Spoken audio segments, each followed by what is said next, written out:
Good morning, students. I am Nazil Hussain from New Sara International School, Department of Physics, and from the Atomic Classes, Hathua, which is near the Hathua Hospital, Baghi Road.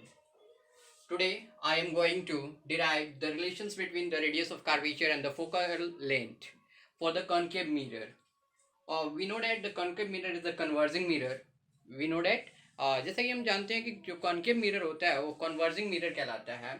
और हम ये भी जानते हैं कि जैसे अगर कोई पैरेलल रे अगर रिफ्लेक्टिंग सरफेस कॉन्केव मिरर के रिफ्लेक्टिंग सरफेस से होकर गुजरे तो वो फोकस रिफ्लेक्शन के बाद फोकस पे मिट करता है या फोकस से होकर गुजरता है। और चाहे वो किसी भी तरह का मतलब रिफ्लेक्शन हो, चाहे वो प्लेन मिरर पे हो, कॉन्केव मिरर पे हो, हमेशा लॉ ऑफ रिफ्लेक्शन को फॉलो करता है। और according to the law of reflection we know that angle of incidence is equal to angle of reflection. Angle of incidence is equal to angle of reflection. Here we have the derivation. We have the topic of the derivation of relation r is equal to 2f, that is radius of curvature is equal to twice into its focal length. In this figure alongside given we have center of curvature c, principal focus f, and the pole of the mirror f.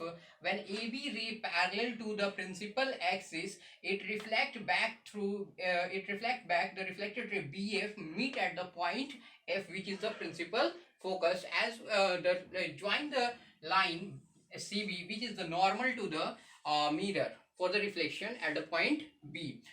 So angle I is equal to angle R.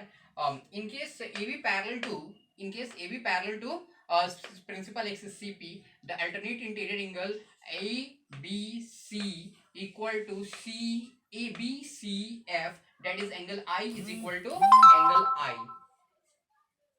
जैसे हम लोग ये देख रहे हैं कि जो A B ray parallel है वो प्रिंसिपल एक्सिस के, तो उस केसेस में अल्टरनेट इंटीरियर एक एंगल, दैट इज एकांतर कोण, जिसे हम लोग हिंदी में एकांतर कोण भी कहते हैं, उसके कारण ए बी सी और सी बी सी एफ दोनों का एंगल हमेशा मान क्या होगा, तो बराबर होगा, जैसे कि हम यहाँ पे लिखे हुए हैं। इस फिगर में ये बता रहा है कि जो सेंटर ऑफ कर्वेचर है वो सी है कॉन्केव मिरर के लिए, जिसके लिए सबसे इंपॉर्टेंट बात ये है कि इसमें जो इस अपर्चर है, इसमें अपर्चर है, ये क्या है aperture the width of the mirror is very small and the pole of the mirror is P, और इस मिरर का पोल जो है वो P है और प्रिंसिपल फोकस जो कि F है। जैसे AB लाइन अगर AB रे इंसिडेंट करता है जो कि प्रिंसिपल एक्सिस की दिशा में पैरेलल दिशा में अगर ये इंसिडेंट करता है, आपतित होता है, आपतन होता है मिरर के, तो रिफ्लेक्शन के बाद जो रे बी एफ होगा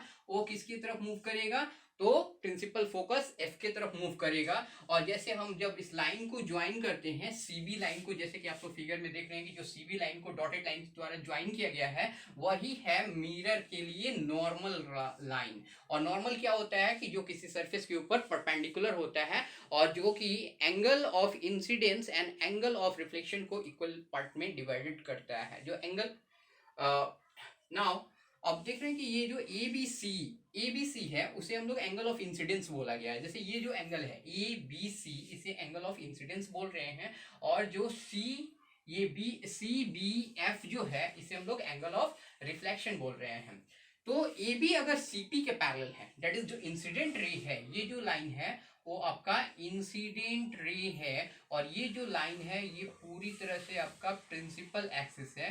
तो इंसिडेंट रे और प्रिंसिपल एक्सिस ये दोनों अगर पैरेलल है और उस केस में ये ट्रांसवर्सल लाइन है सीबी, जो कि transversal line act as a normal line, तो उस केस में जो ये एंगल ए बी सी और ए बी सी एफ दोनों एंगल का मान बराबर होगा। दैट इज अगर ये आई है तो ये भी आई होगा, अगर ये 50 डिग्री है तो ये भी 50 डिग्री होगा, और उस केस में ये दोनों का एंगल बराबर होगा। लेकिन अगर हम इस ट्रायंगल में देखते हैं, इस ट्रायंगल में यहाँ पे एक ट्रायंगल भी बन रहा है जिसका नाम BCF है या CBF है। तो उस ट्रायंगल में देख रहे हैं तो ये I है और ये R है, जबकि यहाँ पे हम लोग पहले ही इक्वेशन लॉ ऑफ रिफ्लेक्शन के अनुसार ऑलरेडी ये जानते हैं कि angle I is equal to angle R होता है, angle I is equal to angle R होता है। तो उस केस से ये एंगल और ये एंगल दोनों आपस में बराबर है, डेट इज CABCF और CBF दोनों का मान आपस में बराबर है। और जैसे ये दोनों बराबर है, इक्वेशन 1 से हम देखते हैं कि जब जैसे हम लोग देखते हैं कि कोई भी ट्रायंगल हो उसकी दो साइड यदि आपस में बराबर होती हैं तो उसके कॉरस्पॉन्डिंग एंगल्स भी आपस में बराबर होते हैं। उसके कॉरस्पॉन्डिंग एंगल्स अगर बराबर होते हैं तो उसके कॉरस्पॉन्डिंग साइड्स भी बराबर होते हैं। तो यहाँ पे हम लोग देख रहे हैं कि जब एंगल बराबर है तो उसके साइड्स भी बराबर होगा, डेट इज इस एंगल के इस आर के सामने जो साइड्स पड़ रहा है वो आपका साइड्स कौन सा है, CF साइड है, और जो इस आई के सामने जो साइड्स पड़ रहा है वो आपका कौन सा साइड्स है, BF साइड्स है। तो इसलिए इक्वेशन 2 से CF is equal to BF।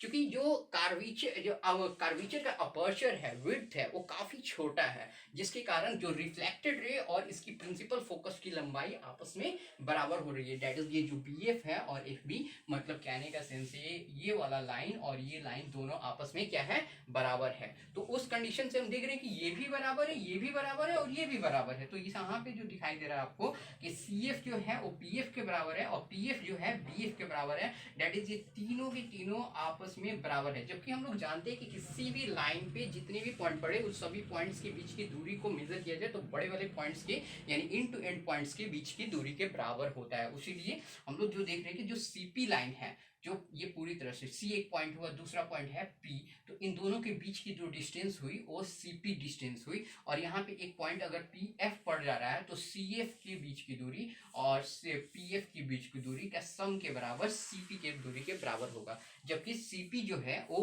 R है, CP क्या है, वो R है, that is the radius of curvature है। जबकि यहाँ पे जो CF है वो क्या है आपका कुछ यहाँ पे जो डिस्टेंस बता रहा है between the C and centre of curvature and the principal focus. और दूसरी चीज APF जो बता रहा है फोकल लेंथ के बारे में बता रहा है। जाहिर सी बात है अगर जो ये PF होगा वही भी आपका CF भी होगा। इस कंडीशन से जो PF का वैल्यू यदि F दिया है तो ये आपका CF का भी मान क्या होगा, F ही होगा। और F और F कितना हुआ, 2F। So R is equal to 2F या F is equal to R/2 इसे हम लोग कह सकते हैं। हेंस इसलिए हम कह सकते हैं कि जो रेडियस ऑफ कर्वेचर होता है वो प्रिंसिपल फोकस के दोगुना होता है, या फोकल लेंथ होता है, फोकल लेंथ के दोगुना होता है, या फिर फोकल लेंथ जो होता है वो रेडियस ऑफ कर्वेचर के आधा होता है, हाफ होता है। That's thank you.